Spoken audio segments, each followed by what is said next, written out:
Transmitiendo desde la Ciudad de México. Urus Radio. Una estación para compartir.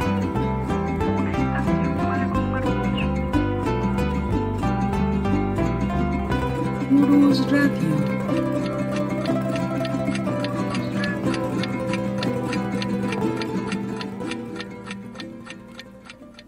Hola, ¿qué tal? ¿Cómo están, amigos de Urus Radio? Aquí estamos saludándolos nuevamente en vivo desde la Ciudad de México. Los saludo, soy Doris y pues estamos en el programa de la verdadera historia de México. Ay, aquí también está el profesor Francisco Mendoza, perdón, se me acabó el aire, profesor. Esos ejercicios de respiración me hacen falta. Es que también esta ciudad contaminada, qué barbaridad, y con estos calores que están haciendo, profesor. Pero bueno, aquí lo saludamos. ¿Cómo está, profesor? Buenas noches. Licenciada, muy buenas noches, amigos que nos escuchan en Urus Radio. Pues muy buenas noches tengan todos ustedes. Ojalá se encuentren muy bien. Gracias por acompañarnos un lunes más. Y estoy viendo, profesor, que posiblemente estamos entrando un minuto después. Creo que no están bien aquí sincronizados los relojes. Y pues una disculpa, amigos. Creo que sí es un minuto tarde, pero bueno, vamos a ajustar estos relojes. Y pues bueno, seguimos con la serie de anecdotario de la Revolución Mexicana. Ya es el episodio número 2, profesor. Sí, licenciada, y habíamos dicho que íbamos a hacer 2 o 3. No, es que hay tantas anécdotas de la Revolución Mexicana y nos han escrito tantos mensajes nuestros amigos, nos han enviado correos electrónicos que nos piden que hablemos de tal o cual personaje, y tienen toda la razón y pues procuraremos hablar de los más posibles. Hoy vamos a hablar de cosas increíbles, de veras cosas increíbles que sucedieron durante la Revolución Mexicana, licenciada. Entonces, pues ya el número 2, pero no sé cuántos van a ser, la verdad, licenciada. Es que sería interminable, profesor, una serie de anécdotas, sería interminable. Lo que le comentaba yo la semana pasada, que nos llevaríamos todo el año.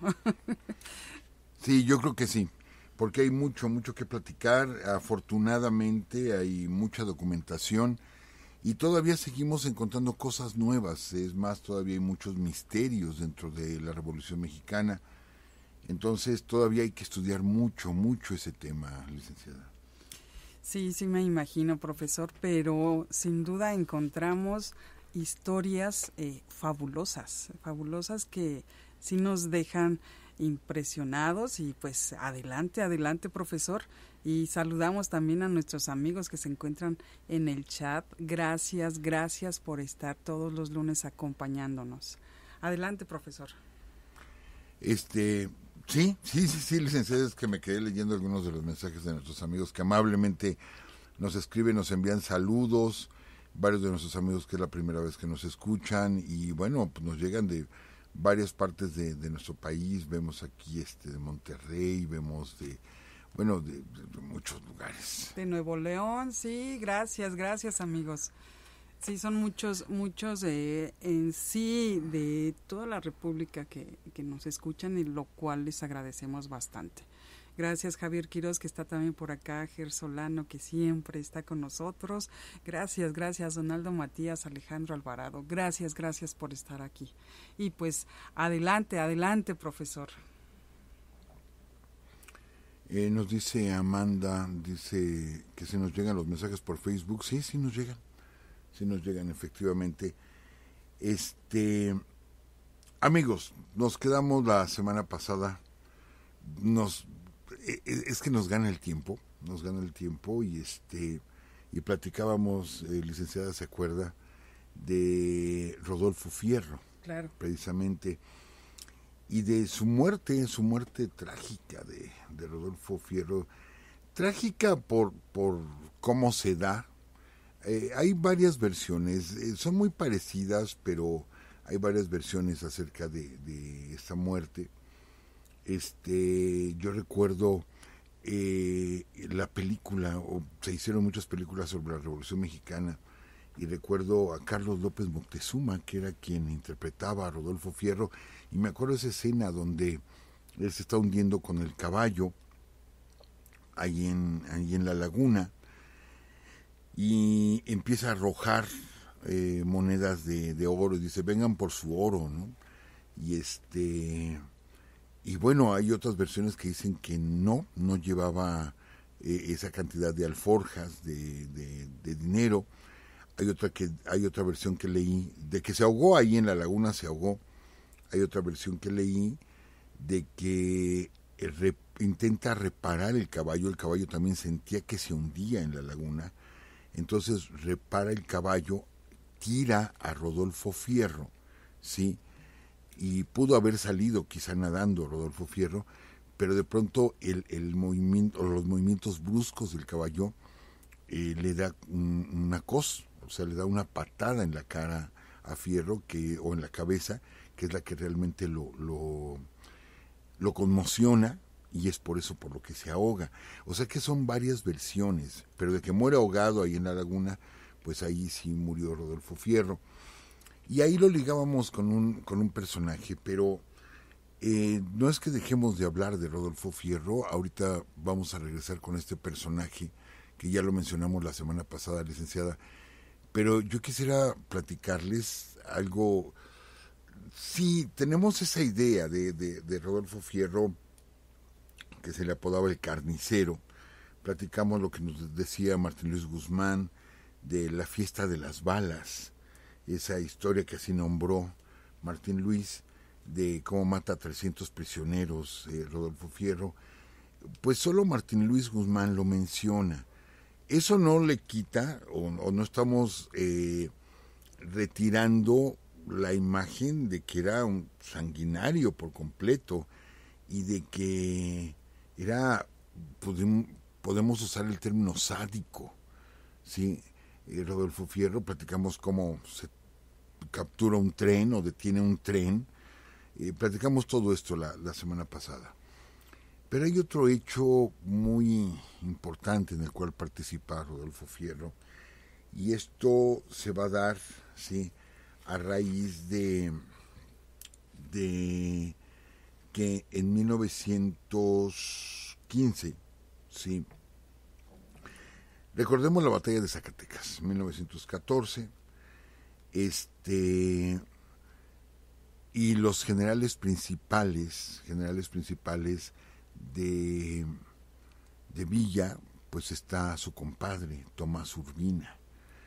Entonces, es más, amigos, si ustedes repasan la fotografía, la famosa foto en Palacio Nacional, el que está sentado a la derecha, que obvio nosotros lo vemos de frente y lo vemos del lado izquierdo, pero es el que está sentado a la derecha de Francisco Villa, es precisamente Tomás Urbina, su compadre, y que ellos se conocieron en las pillerías, o sea, cuando eran bandoleros los dos, ahí es donde se conocen, se hacen compadres, que bueno, Villa tenía esa costumbre de hacer compadre a todo el que pudiera.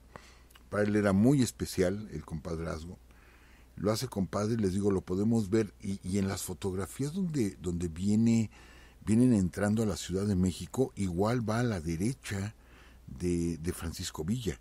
O sea, era un hombre muy cercano, muy cercano. Y me llama la atención las fotos de Palacio, las dos fotos que hay, porque yo les decía, ahí se asoma la cabeza de Rodolfo Fierro. Él está asomándose a la cámara. Los demás están posando para la foto, que hago un pequeño paréntesis, escuché varias conferencias y he leído varios artículos donde vuelven a mencionar que Villa está sentado en la silla presidencial. No existía una silla presidencial, ya lo habíamos explicado, que esto sería como si hubiera un trono.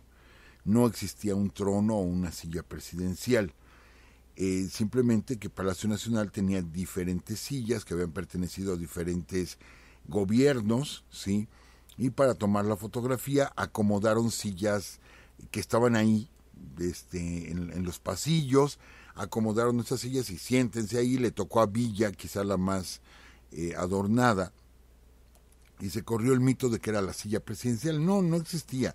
La silla presidencial era donde se sentaba el presidente, porque tiene varios lugares donde sentarse. Entonces está el despacho presidencial, está el salón de recepciones, pues hay una silla principal, pero no es la misma, son diferentes sillas. Entonces les digo, no hay una silla presidencial como tal. Pero bueno, ahí está sentado a un lado Tomás Urbina. Francisco Villa le va a ordenar a Urbina que ataque la población de Lébano en San Luis Potosí con la idea de avanzar hacia la zona petrolera. Sabemos que Venustiano Carranza estaba en Veracruz y que tenía el control por medio de Pablo González, tenía el control de la zona petrolera y estaba vendiendo el petróleo, ¿sí? Y estaba obteniendo muchas ganancias. Villa, ¿de dónde obtenía dinero? Bueno, de préstamos forzosos, y así lo decimos, no eran voluntarios, eran forzosos los préstamos, y de la venta de ganado que pasaba a los Estados Unidos, de ahí conseguía dinero. Pero Carranza lo hacía vendiendo petróleo, y México ahí era el principal exportador de petróleo del mundo. O sea, era, no exportador, pero sí el que tenía más petróleo en el mundo en ese momento era México.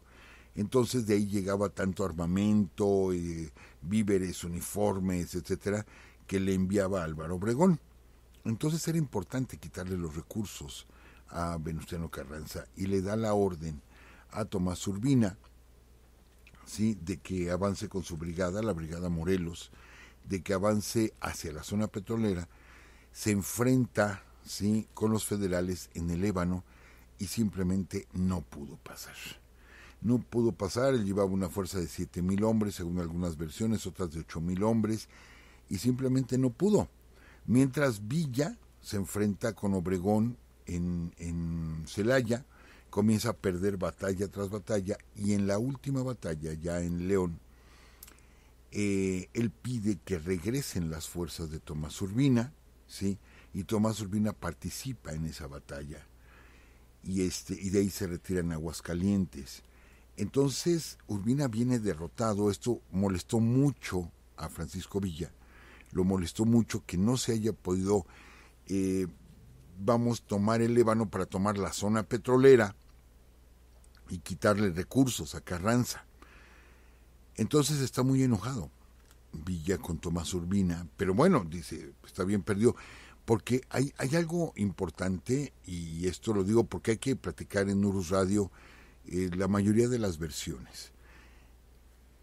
Y del lado federal, ¿sí?, del lado federal, lo que dicen es que lo que inclinó la balanza para detener a Urbina fue el uso de aeroplanos, o sea, el uso de fuerza aérea. Y Tomás Urbina decía, es que no podemos con los aeroplanos, ¿sí? No podemos con ellos, y son los que nos están, pero así, acabando. Nuestra artillería no la atacan los aeroplanos, y no podemos. Entonces dicen los federales, es cierto, o sea, derrotamos a Urbina gracias a los aeroplanos. Pero no contaban con esto, que la esposa de Tomás Urbina es quien le hace llegar a Francisco Villa, ¿sí?, el comentario de que Tomás Urbina se vendió, y de que simplemente no quiso atacar, e hizo que perdiera la Brigada Morelos. Se retiran, llegan a Aguascalientes, todavía hay una batalla ahí que va a perder Villa, pero ya en esa batalla ya no participa Tomás Urbina. Su compadre, su querido compadre, les digo, su brazo derecho, el brazo izquierdo era Fierro y su brazo derecho era Urbina, y le pide permiso a Villa de retirarse a su hacienda, la Hacienda de las Nieves, en Durango, que porque estaba muy cansado y quería descansar unos días, y no participa en la batalla de Aguascalientes. Entonces Villa, como era malició algo. Francisco Villa dice, a ver, ¿cómo que se está yendo a descansar? Pierde la batalla del Ébano, lo necesito aquí. Sí, órale, compadre, vete a descansar. Sí, vete a descansar. Pero a él ya le había llegado la noticia, les digo, por medio de la esposa.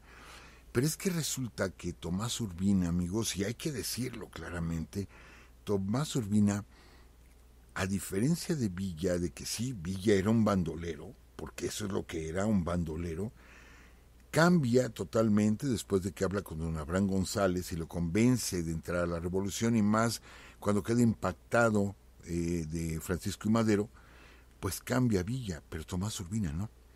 Entonces Tomás Urbina, pueblo que tomaba, pueblo que saqueaban, ¿sí? Las fuerzas de Tomás Urbina. Entonces llegaron a tomar Durango, llegaron a tomar Torreón, y se molestaba mucho Villa con Urbina porque permitía el saqueo. Entonces, Tomás Urbina, él nace allá en Las Nieves, Durango, cerca de Chihuahua, o sea, de la frontera con Chihuahua, y se hace dueño de una hacienda, pero después compra otra y otra y otra, y llega a tener alrededor de 20 haciendas, Tomás Urbina. Sí, alrededor de 20 haciendas. Y de todo esto se está enterando Francisco Villa. Pero lo necesitaba, porque era muy, muy importante Urbina en las fuerzas de la División del Norte. Entonces lo deja ir al rancho de Las Nieves, ¿sí? Llega Urbina, le hacen un gran festejo, lo reciben como héroe, ¿sí?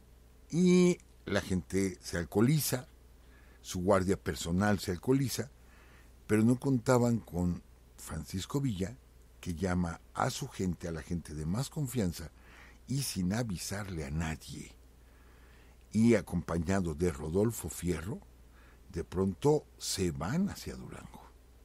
Va exclusivamente a buscar a Urbina, pero sin avisarle.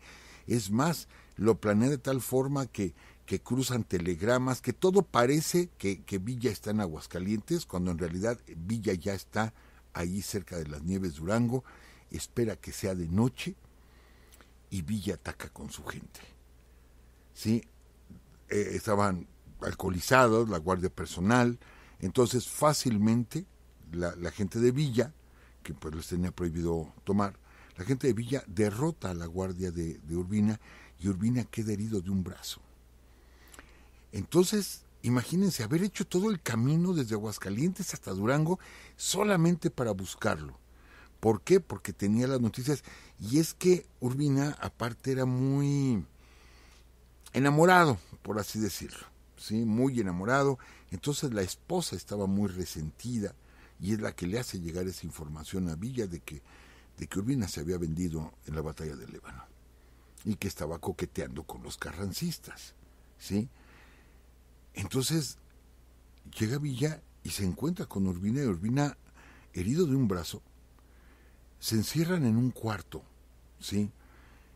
Y las narraciones dicen que eran gritos los que se oían de Villa reclamándole por qué lo había abandonado, y por qué lo abandonó en Aguascalientes, y por qué se había vendido en el Líbano, ¿sí?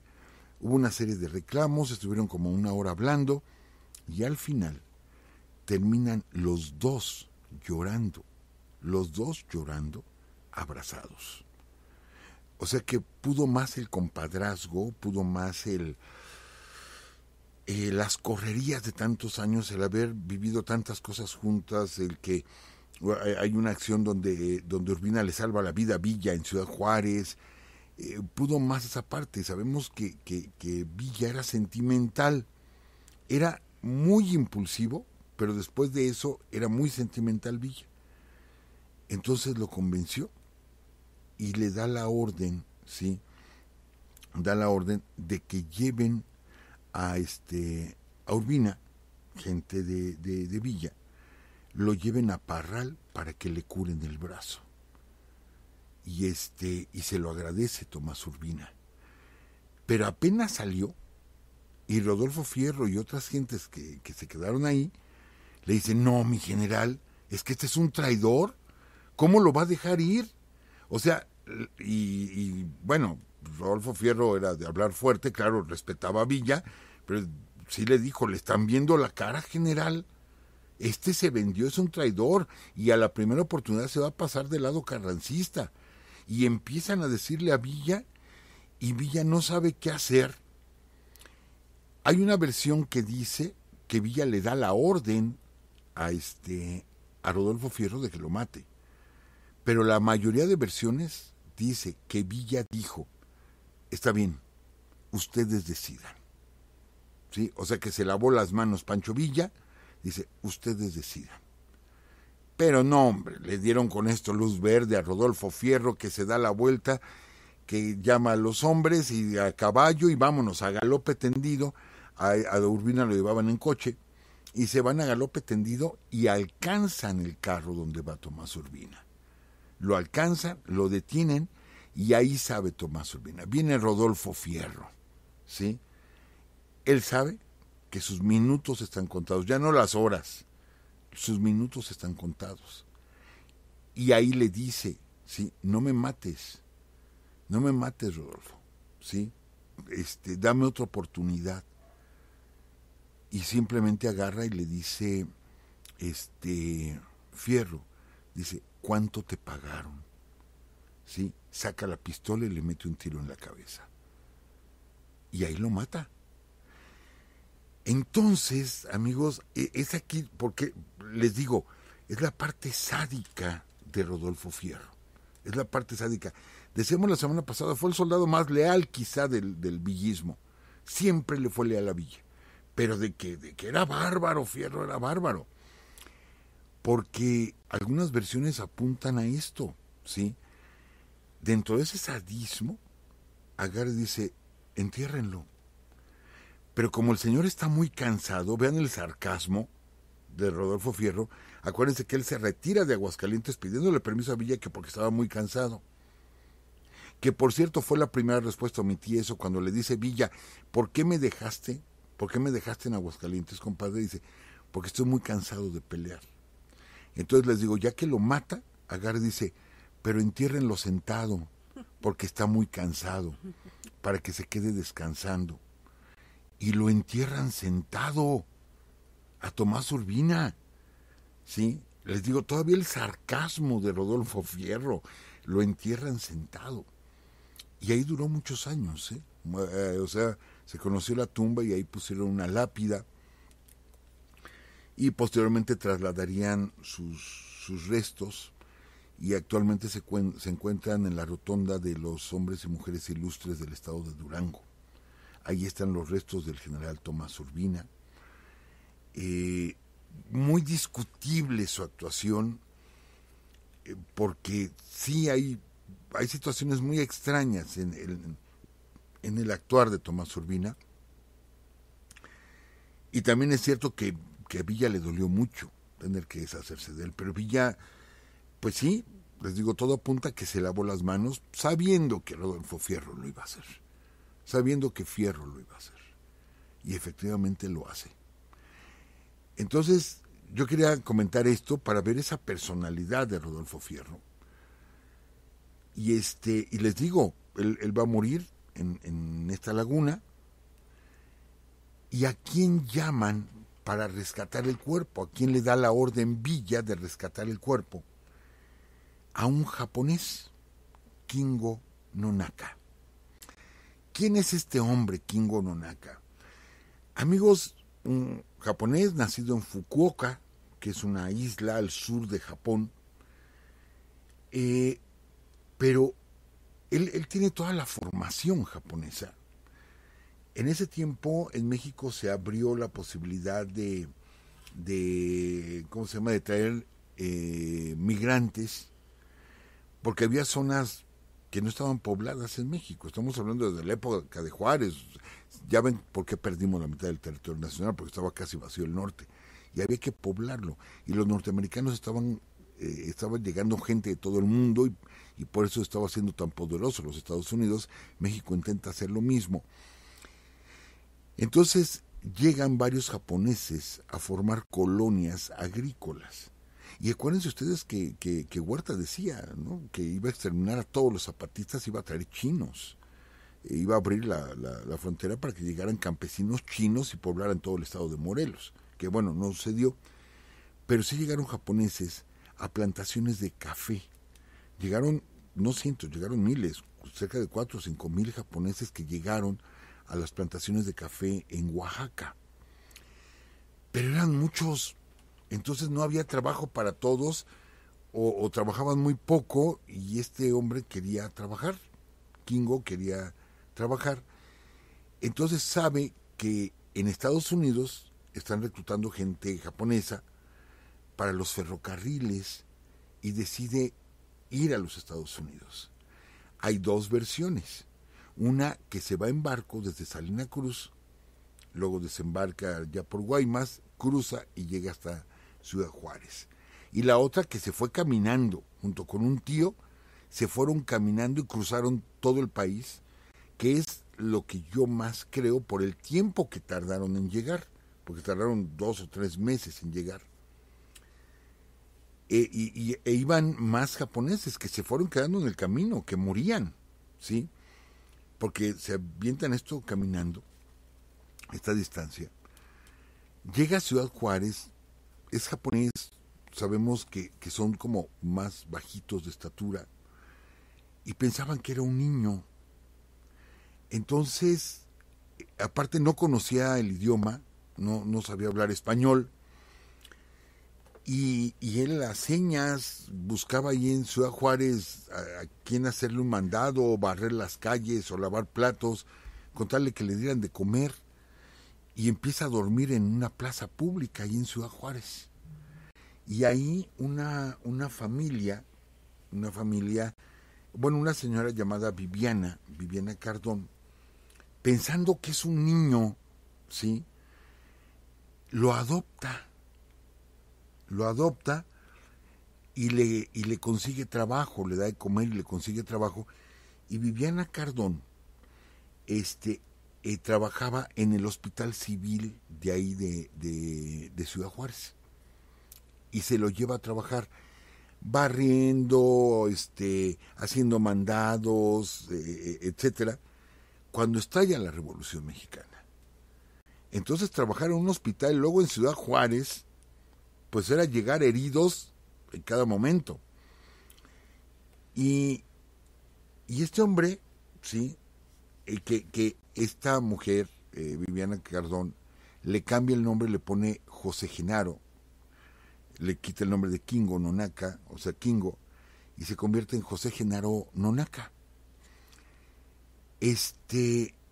Empieza a aprender solamente de ver, empieza a aprender a hacer curaciones, a hacer suturaciones, e inclusive a manejar el bisturí, y de pronto le dan el grado de enfermero, pero porque hacían falta enfermeros, había tantas batallas y llegaba tanta gente herida, de diferentes lugares, no solamente de Ciudad Juárez, que se especializa y se convierte en un enfermero especializado, ¿sí? Entonces, pues casi lo tratan como un médico, aunque no es médico, pero sabe bastante de medicina, pero por la práctica, primero viendo y luego ya aplicándolo. Y en una ocasión él se va hacia Casas Grandes, y estando en Casas Grandes, estando con un conocido, que lo recibe en su casa, empieza una balacera que dura 4 o 5 horas, se tienen que tirar al suelo, los balazos y cañonazos por todos lados, pues era la batalla de Casas Grandes, donde participa Madero, ¿sí? Entonces, de pronto termina la batalla con el triunfo de los maderistas, y de pronto llegan a la casa donde está Nonaka, con este amigo japonés. Llegan, tocan la puerta así desesperadamente, porque él ya había creado fama, ya la gente lo conocía como un muy buen enfermero. Y van por él. Él se espanta y dice, es que tienes que venir a atender a una persona. Pero bueno, es su vocación, ¿sí? Y va y atiende a un herido del brazo. Lo que no se imaginaba él es que al herido que estaba atendiendo era Francisco I. Madero. Nada más y nada menos que Francisco I. Madero. Y él lo cura del brazo. Entonces Madero platica con él. Y Kingo, esto yo lo he escuchado en otros, en Villa, en Abraham González, mucha gente dicen que convencía. Madero era un excelente orador y convencía a la gente.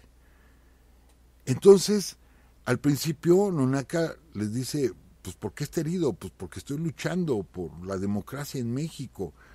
Y empieza a platicarle en lo que lo está curando y todo esto, le está platicando Madero, y a Nonaca le gustan las ideas, dice, yo quiero estar con usted. Y es cuando se entera que es el mero Francisco y Madero. Y efectivamente, se va con los maderistas. Se va con los maderistas como enfermero, pero estamos iniciando la Revolución Mexicana, y de pronto queda bajo el mando de Pancho Villa. Entonces, Pancho Villa le tiene tanta confianza y lo ve tan hábil, y acuérdense, amigos, que la División del Norte forma un hospital, ¿itinerante o cómo? No es la palabra itinerante, pero sí un hospital de campaña, Okay. Un hospital de campaña, y pone a Kingo Nonaca a cargo del hospital. Entonces, él participa en varias batallas, participó en 2 batallas con Madero, y participa en 14 batallas con la División del Norte, y alcanza el grado de capitán de sanidad. Sí, el grado de capitán de sanidad. Y Villa le tenía mucha confianza, mucha confianza.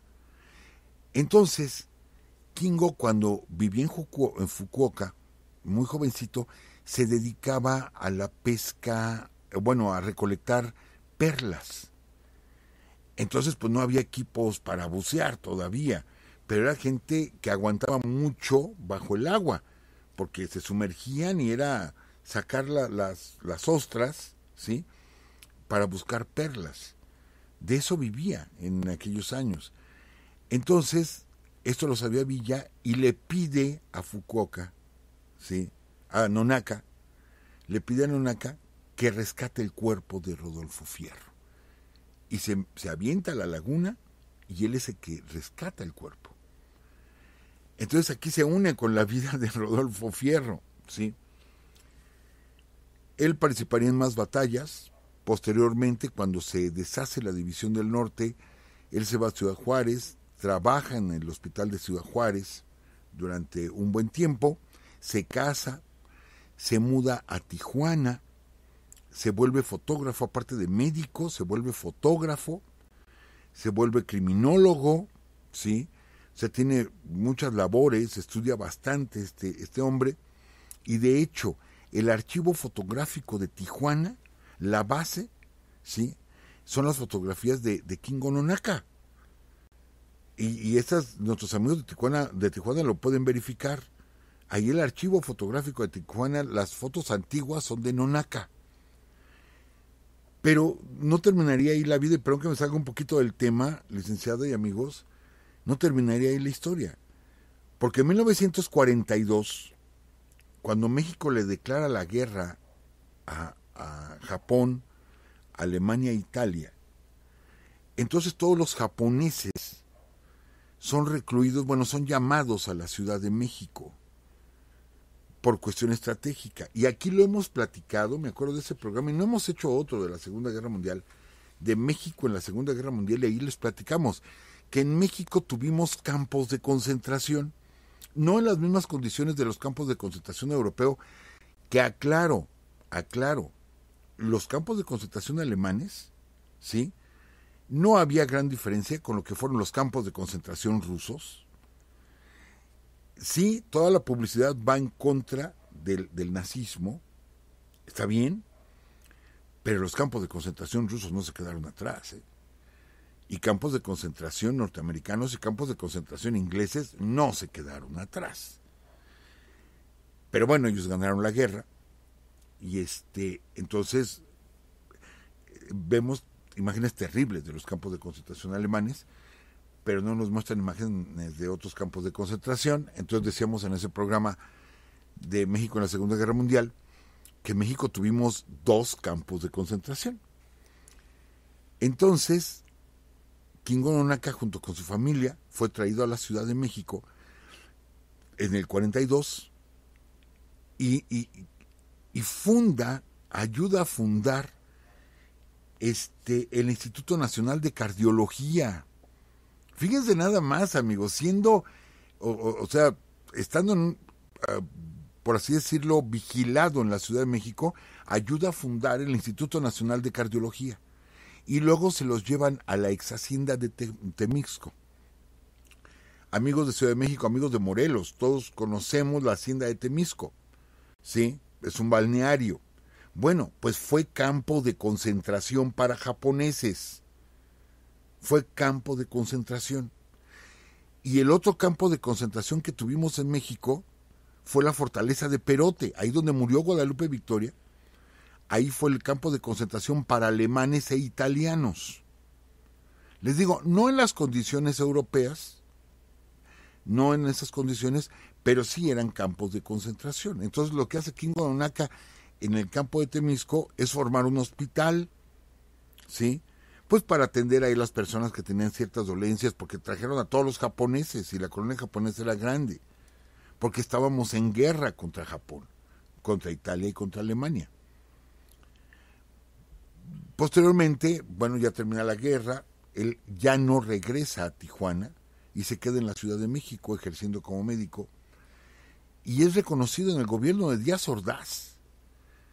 Marcelino García Barragán, que después serán dos nombres, bueno, yo hasta lo digo de forma personal por mis recuerdos, son nombres que no quisiera ni mencionar, Marcelino García Barragán y Gustavo Díaz Ordaz, pero bueno, le hacen un reconocimiento a Kingo Nonaka y como veterano de la Revolución Mexicana. Pero fíjense qué historia la de este japonés, que nos hace recordar a otro japonés, ¿sí?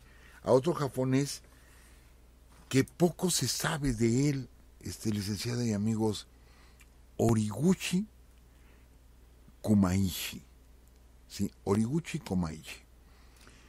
¿Quién era Horiguchi? Bueno, pues él era, amigos, él era el encargado de negocios de la Embajada de Japón en México durante la Decena Trágica. No era como embajador, no había como tal un embajador, sino se le nombraba encargado de negocios, pero fungía como un embajador. No olvidemos que hay una comitiva japonesa que es invitada a participar en las fiestas del centenario por Porfirio Díaz, y que tenemos una comunidad japonesa en México, o sea, había japoneses, pues ahorita les estábamos platicando, llegaron muchos a Oaxaca, ahí estaba Kingo Nonaka, etcétera. O sea, hay una comunidad japonesa que se está formando. Esta historia, amigos, a mí me conmovió, verdaderamente me conmovió lo que ahorita les vamos a platicar, ¿sí? Horiguchi le presenta sus cartas credenciales a Madero, siendo ya presidente, aunque él ya era encargado de negocios desde la época de Porfirio Díaz. Pero él vive toda esa parte de la Revolución Mexicana o el inicio de la Revolución Mexicana. Y hacen mucha amistad Madero con Horiguchi, hacen amistad. Tan es así que el plan de Francisco y Madero era enviar a su hermano Gustavo como representante de México ante el Japón. O sea, Gustavo Madero iba para ser embajador de México en Japón. Y las esposas, Sara Pérez, la esposa de Madero, y la esposa, que era de nacionalidad belga, la esposa de Horiguchi, hicieron mucha amistad, ¿sí? Entonces convivían las esposas. Estaba acá por la colonia Roma, estaba la embajada japonesa.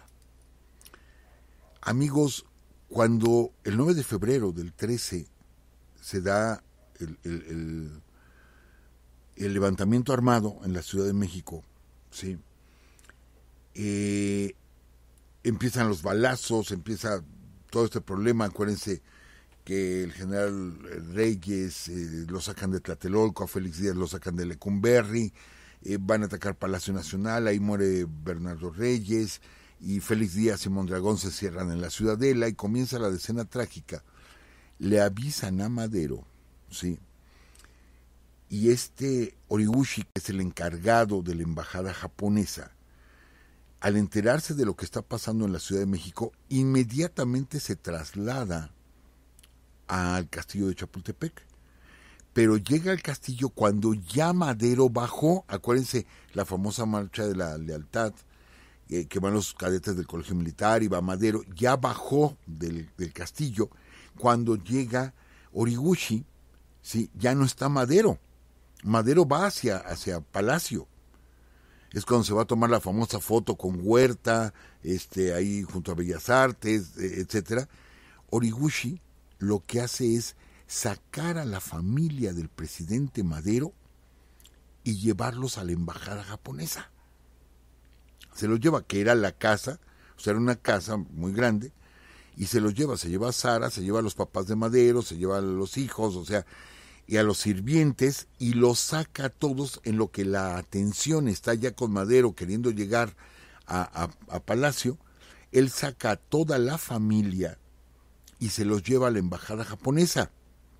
Sí, bueno. Y aquí platicamos lo que fue la decena trágica. Entonces, vemos cómo Madero es traicionado. O sea, en sí son dos levantamientos. El primero, pues, es de Bernardo Reyes y muere. Y se encierra Mondragón y Félix Díaz en la Ciudadela. Madero se va a Cuernavaca, se trae a Felipe Ángeles, desangran a la fuerza de Ángeles y se da el segundo levantamiento, ¿sí? El segundo golpe de Estado, que ese sí se consuma, con Blanquet, cuando detiene a Madero ahí en Palacio Nacional, y Huerta traiciona al mismo Félix Díaz, porque Félix Díaz, todo esto era para que Félix Díaz llegara a la presidencia, lo traiciona, y bueno, Huerta se hace del poder. Entonces, ¿sí? Se alborota la gente, porque está el bombardeo en la Ciudadela, y desde la Ciudadela están bombardeando, están disparando a todas partes.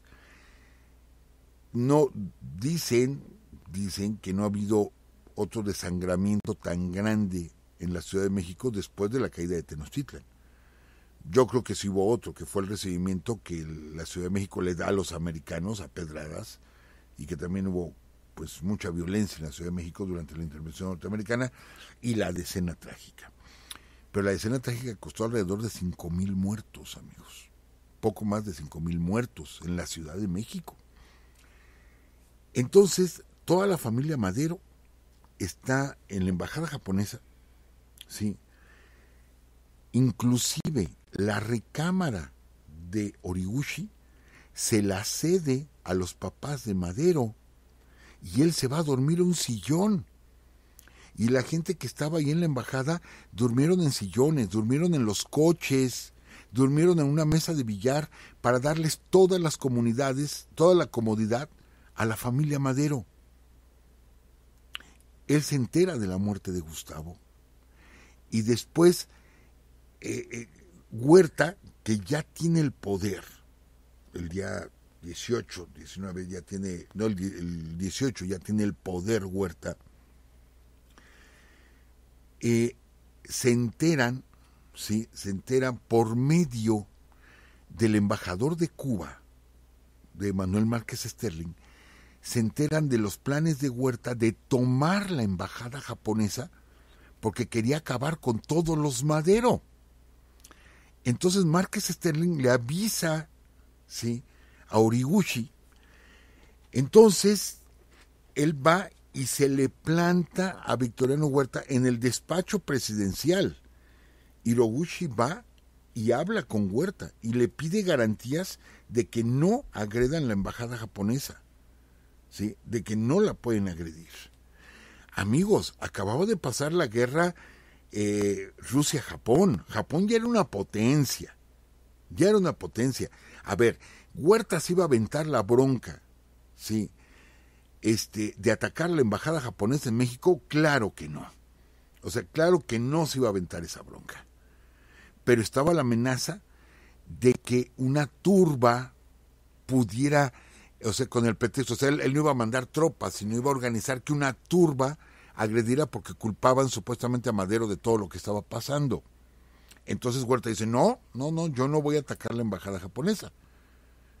Es más, voy a mandar gente para que los cuide, porque sé que el pueblo está enardecido y no les vaya a ustedes a hacer algo. Entonces, Horiguchi se da cuenta de que hay una amenaza, de que no va a ser así como frontal el ejército, pero que sí van a mandar gente, y se regresa a la casa.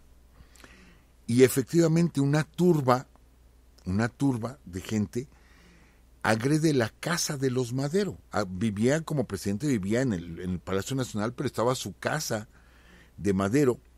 Agreden la casa de los Madero, ¿sí? Y la incendian, la casa de los Madero, que estaba a unas cuadras de la embajada japonesa.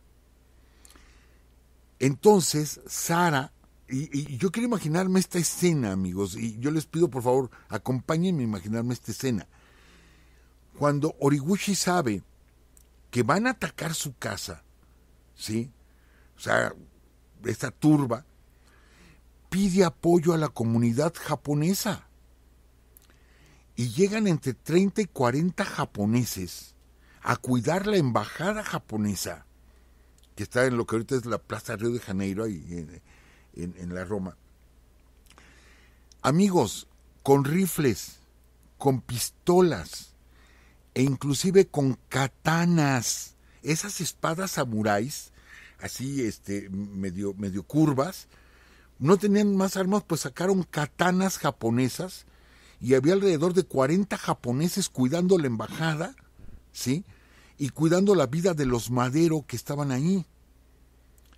Entonces Horiguchi llega y efectivamente empieza a llegar la turba a gritonear y a querer agredir la casa, y obvio los soldados de Huerta no iban a intervenir. Entonces Sara sube a la azotea de la embajada japonesa y desde lejos ve cómo se está incendiando su casa. ¿Sí? Imagínense el dolor que está sintiendo ella sabiendo que su marido está preso, y ver incendiando su casa. Y cuando la turba la ve, que está afuera, que está en la calle, la empiezan a agredir. ¿Sí? La empiezan a agredir, a aventar cosas.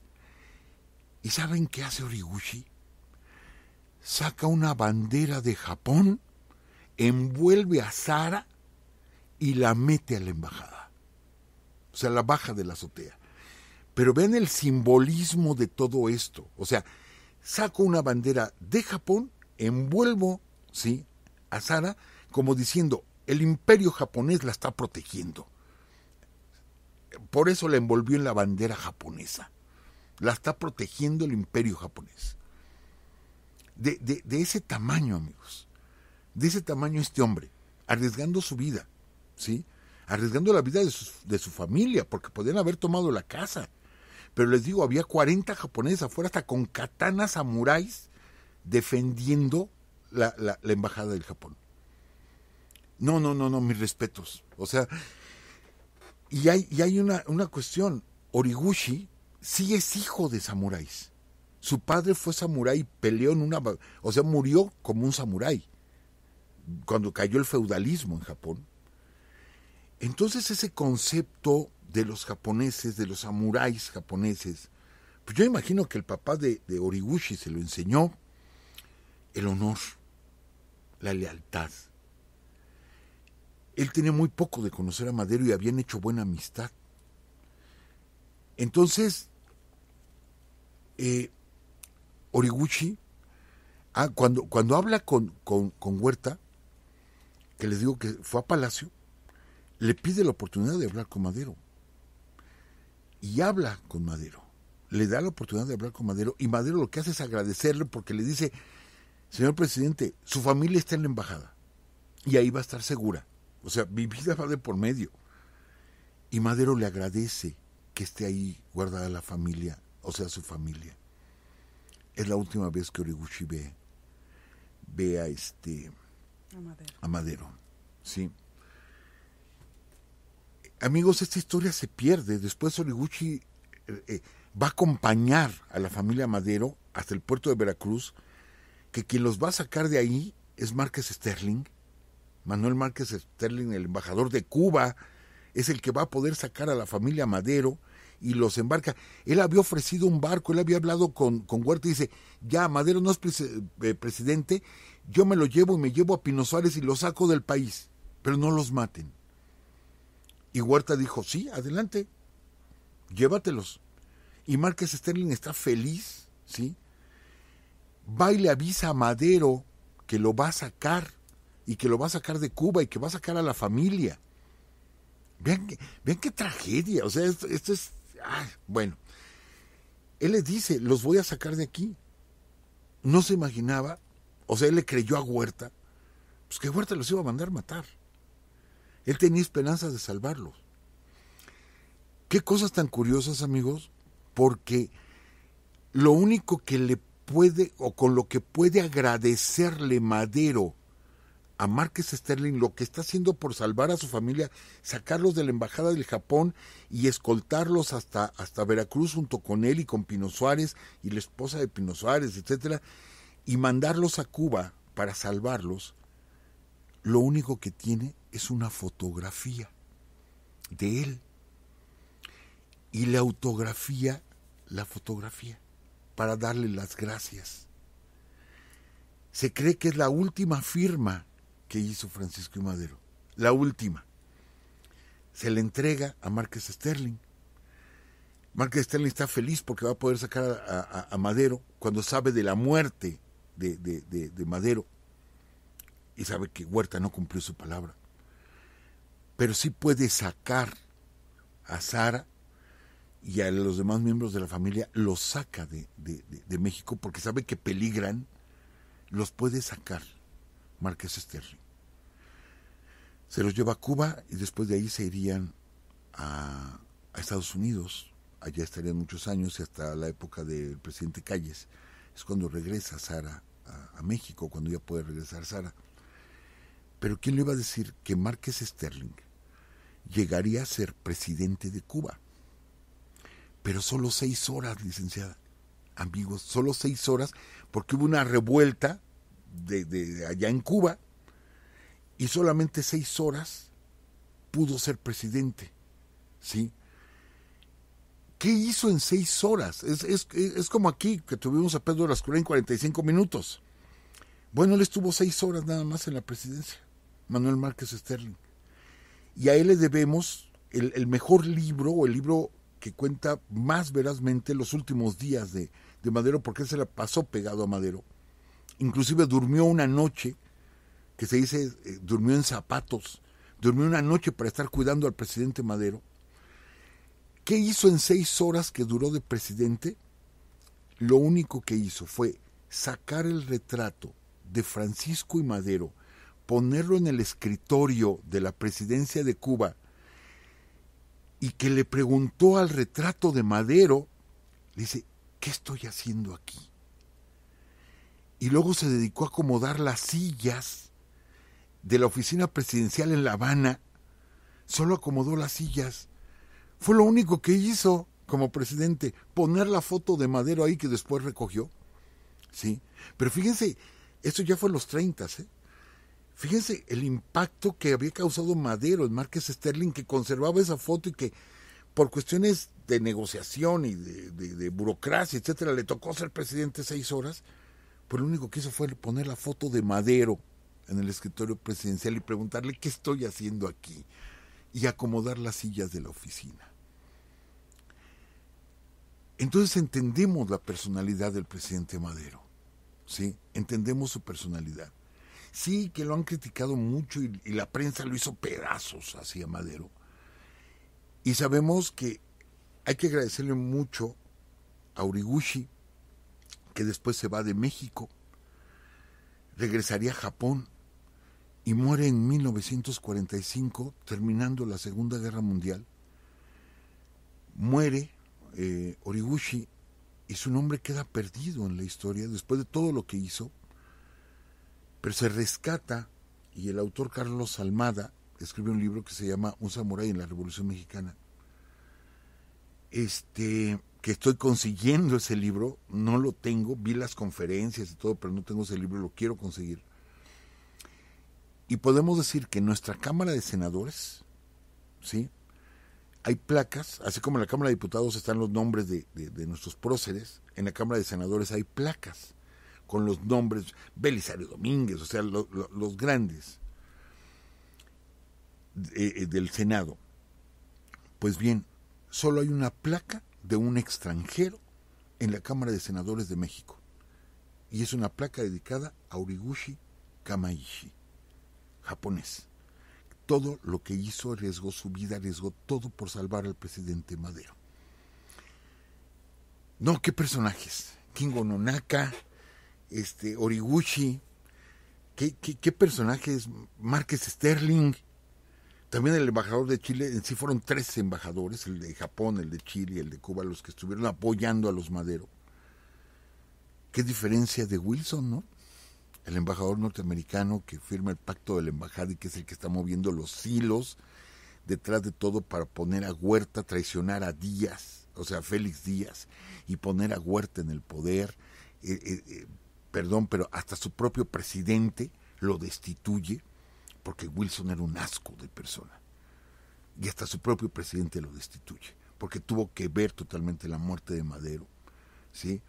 ¿Y todo por qué? Porque en la época de Porfirio Díaz recibían un bono por parte del gobierno mexicano y Madero decidió no darles ningún bono, ¿sí? Y se molesta y empieza a tener problemas en negocios turbios que tenía Wilson, y por eso forma este complot o apoya a Huerta para derrocar a Francisco I. Madero. Y otro embajador que también estuvo metido en todo esto, el embajador de Alemania, que también estuvo metido en el complot en contra. Esto no califica al pueblo alemán, aclaro.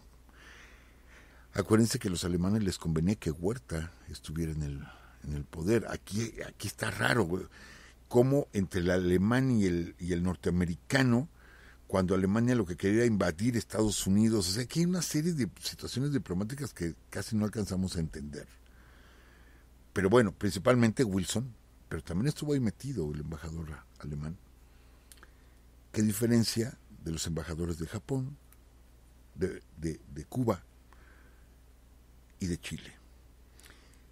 Y válgame mi agradecimiento, donde quiera que estén, a estos grandes personajes que han sido pues olvidados en la historia de México, casi olvidados, y pues que hay que rescatarlos, licenciada, y pues seguiremos platicando de estas anécdotas la próxima semana. Qué bárbaro, profesor. A varios nos sacó lágrimas. Es conmovedora estas 2 historias. Es tremendo, ¿no? Lo que hacen estos japoneses aquí en México. Y pues, ¿qué decir? Hay varios amigos que igual nos comentan que les sacó también lágrimas, profesor. Y pues gracias, no por hacernos llorar, sino por contarnos estas historias que igual desconocíamos, ya no. Así que gracias y gracias también a todos ustedes, amigos. De rapidísimo les comento, bueno, vamos a respirar profundo, a calmarnos y a comentarles, amigos, que vamos a Veracruz, al puerto de Veracruz, el próximo 1 de marzo vamos a estar por allá y vamos a hacer la banquetera cerca de lo que es el malecón. Déjenme les digo bien, sí va a ser el día 1 de marzo, es en la Plaza de la República, está en la zona naval, donde está la estatua de Benito Juárez. Ahí donde están las escalinatas, ahí nos vamos a ver. Para más detalle, está enfrente del registro civil. A ver si di bien los datos, profesor. Sí, Plaza de la República, ahí está el monumento a Juárez y es una escalinata así muy grande. Ahí nos vamos a reunir en la escalinata, hay bastante espacio y pues ahí nos vamos a ver de este miércoles en 8, ¿verdad? Este miércoles en 8 a las 7 de la tarde, de la noche. Bueno, 7 de la tarde, noche. que haremos banquetera, que jugando yo, les digo amigos, jugando yo le decía a la licenciada, mejor hagamos una playera, ¿no? Y así como que se me queda viendo la licenciada, le digo, que la hagamos en la playa, pues, o sea, porque si no... o una parroquial. O una parroquial, lo hacemos en la parroquia, en el café la parroquia. Bueno, sí. Pero no, va a ser la banquetera ahí frente al Monumento a Juárez en la escalinata. Ahí nos vamos a encontrar. Sí, así que los esperamos por allá y pues muchas gracias amigos, gracias a todos los que nos mandan mensajes, tanto en Facebook como en Twitter, como aquí en el chat y en otras plataformas. Muchas gracias. También saludamos muy rápido al profesor Aureliano Buendía, que dice que hoy hoy impartió su primera clase de historia de la arquitectura mexicana y pues dice que es gracias a los 4 años que ha escuchado Urus Radio, que le encantó cómo dio la clase, profesor. No, qué honor, de veras, gracias. Pues gracias amigos, gracias, aquí estamos con ustedes lunes con lunes, los esperamos y pues ya saben que el recalentado lo pueden escuchar en, profesor, ¿en dónde? En Spotify, bueno, y en varias plataformas, en YouTube y bueno, en Amazon, también en Deezer y pues bueno, lo agarré desprevenido, profesor. Sí, yo iba a decir cuando me preguntó en su computadora. O en su celular. Bueno, nos vamos, que estén muy bien amigos, cuídense, un abrazo para todos ustedes, hasta luego. Esta fue una transmisión más de Urus Radio. Urus Radio. Los esperamos el próximo lunes a las 10 de la noche. Hasta entonces.